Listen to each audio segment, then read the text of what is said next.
Nigeria's 64th independence anniversary has been marked by protests by citizens who have expressed frustration over economic hardship.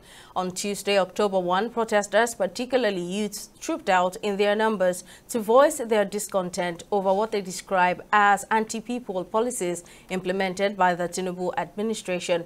The protest, tagged #Fearless October, is the second in 2 months following the 10-day #EndBadGovernance in August. This next report has details.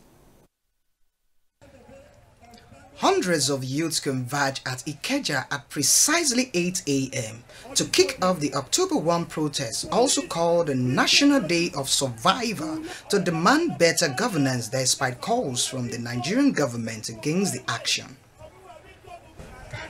Amid heavy security presence, the protesters carried branded placards and waved a green and white national flag, singing solidarity songs as they walked to the Freedom Park in Ojota, one of the designated locations approved by the state government for the protests. It's Tinubu's Independence Day. It is the Kaba's Independence Day.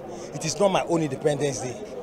It's my own day of survival, because the government has rendered us totally useless. And so they are celebrating their independence while we are celebrating National Day of Survivor. So that's what I mean by saying it's their own Independence Day, it's not my own Independence Day. As of 2 years ago, I know you are better financially. So what has happened to you is what has led to why we're here. And that is Nigerians are becoming poorer.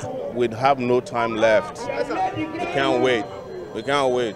We can't wait for this continuous deception that somehow if you give them more time, they will change their ways. You give them more time, look at what Buhari did with your more time. You gave him more time, he bought himself a private jet. You gave him more time, they bought a new house. You gave them more time, the wife sent a delegation to UN. They gave them more time, the son is making billions. You give them more time, they increase fuel price. You give them more time, they put you in band A. They give you more time, they put you in darkness. You give them more time, they give you minimum wage. And you give them more time, they give themselves maximum wage. I don't know what more time it is that you need to give them. The high point of the Lagos demonstration was the provision of snacks and water to protesters by the Lagos State Police Command as a show of support. Protesters are urging President Bola Tinubu to reverse all anti-people policies which have plunged the masses into severe poverty. Nigerians are tired. Things are hard. And these things happened because of government policy. And they can be addressed with government policy. So that's exactly what you see here today, is active citizens who are expressing their rights under democracy to actually speak to their governments, for government to listen to the yearnings of people. I'm a Nigerian out on the street today, celebrating my survival against the onslaught of anti-people policies that have been wrought upon the people by this government. I'm alive today and I'm out to say that enough is enough. Nigerians are demanding change. At the National Federal Capital Territory, Abuja, police fired tear gas to disperse some of the protesters, like the #EndBadGovernance protest. Citizens are divided on decision to stage protests. Everybody have a right to protest, but in the spirit of the independence, I don't agree with that, because we are marking our 64th independence today. So at least we've made some progress in spite of the challenges we are having in recent times and in the course of our leadership. The government has done small.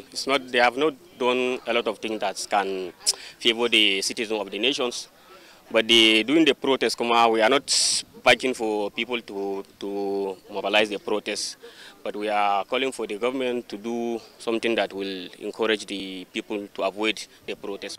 Despite appeals for patience and assurance made by President Tinubu amid tough economy, organizers say the protest will continue if the government does not address the hardships faced by Nigerians.